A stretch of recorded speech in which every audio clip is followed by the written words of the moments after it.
आज हम विज्ञान भारती कक्षा 8 इकाई 7 जंतुओं में प्रजनन के अभ्यास प्रश्नों को हल करेंगे।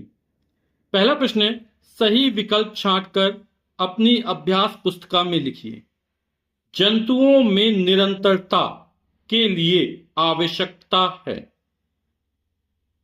तो जंतुओं में निरंतरता के लिए किसकी आवश्यकता पड़ती है? पाचन की, श्वसन की, प्रजनन की, उत्सर्जन की। तो किसकी आवश्यकता? प्रजनन की आवश्यकता पड़ती है। नेक्स्ट है, बाह्य निषेचन होता है मेढक में, गाय, मनुष्य, बकरी। तो गाय, बकरी, मनुष्य में आंतरिक निषेचन होता है। जो मेढक होता है, मेढक में बाह्य निषेचन होता है।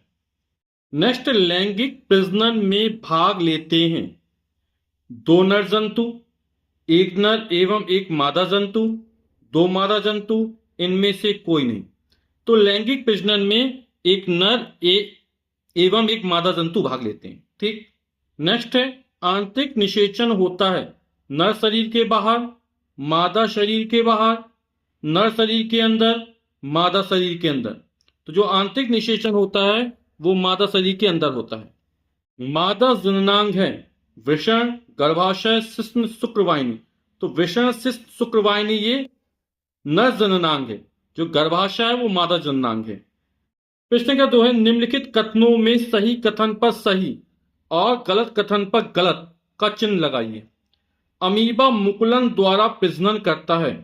तो अमीबा जो प्रजनन करता है वो द्विखंडन द्वारा प्रजनन करता है, और बोला मुकुलन द्वारा प्रजनन करता है, तो क्या हो जाएगा? ये गलत हो जाएगा।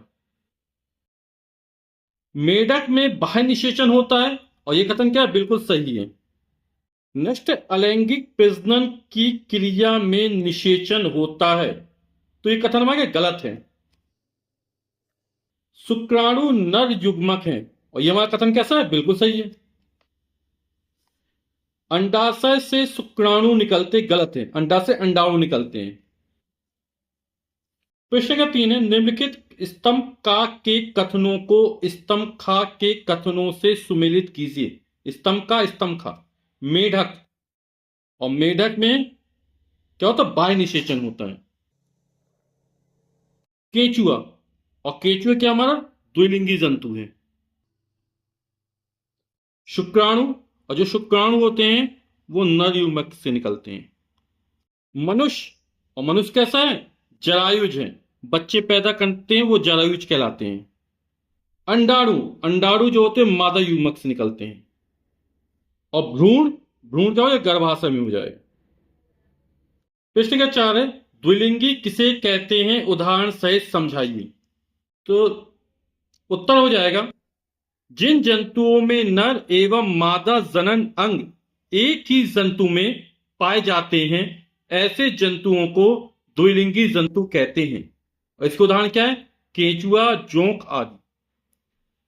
अगला प्रश्न है, प्रजनन से क्या समझते हैं? इसका उत्तर हो जाएगा, अपनी प्रजाति का अस्तित्व बनाए रखने के लिए प्रत्येक जीव अपने जैसे जीव की उत्पत्ति करता है। जीवों की इस क्रिया को प्रजनन कहते हैं। अगला प्रश्न है, लैंगिक प्रजनन तथा अलैंगिक प्रजनन में अंतर समझाइए। तो पहले लैंगिक प्रजनन है, फिर अलैंगिक प्रजनन है। तो लैंगिक जनन के लिए नर तथा मादा जननांगों का होना अनिवार्य है। अलैंगिक प्रजनन के लिए जनन अंगों की आवश्यकता नहीं होती है। लैंगिक जनन ये 2 प्रकार का होता है, एक लैंगिक जंतुओं में एवं द्विलिंगी जंतुओं में।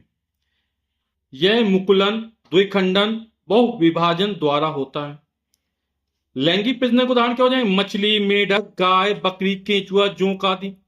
और लैंगिक प्रजनन के उदाहरण हो जाएंगे हाइड्रा, अमीबा, प्लाज्मोडियम, पैरामीशियम आदि। ठीक है, तो ये अंतर हो गया। अगला प्रश्न है, आंतरिक निषेचन किसे कहते हैं? उत्तर, ऐसे निषेचन क्रिया जो मादा के शरीर के अंदर होती है आंतरिक निषेचन कहते हैं। उदाहरण गाय, भैंस, बकरी, बिल्ली, मनुष्य आदि। अगला प्रश्न है, अंडयुस को उदाहरण सहित समझाइए। तो इसका उत्तर हो जाएगा, अंडे देने वाले जंतुओं को अंडयुस कहते हैं। उदाहरण मुर्गी, कबूतर, मछली, सर्प, मेढक आदि। अगला प्रश्न है, बाह्य निषेचन किसे कहते हैं? उदाहरण सहित समझाइए। तो शरीर के बाहर होने वाले निषेचन को बाह्य निषेचन कहते हैं। उदाहरण क्या हो जाएंगे? मछली, मेढक आदि। इस अभ्यास का अंतिम प्रश्न है, मादा के किस जनन अंग में भ्रूण का रोपण होता है? उत्तर हो जाए गर्भाशय, या इसको इस प्रकार भी लिख सकते हैं कि मादा के गर्भाशय में भ्रूण का रोपण होता है। वीडियो देखने के लिए आप सभी का बहुत बहुत धन्यवाद। Thank you so much.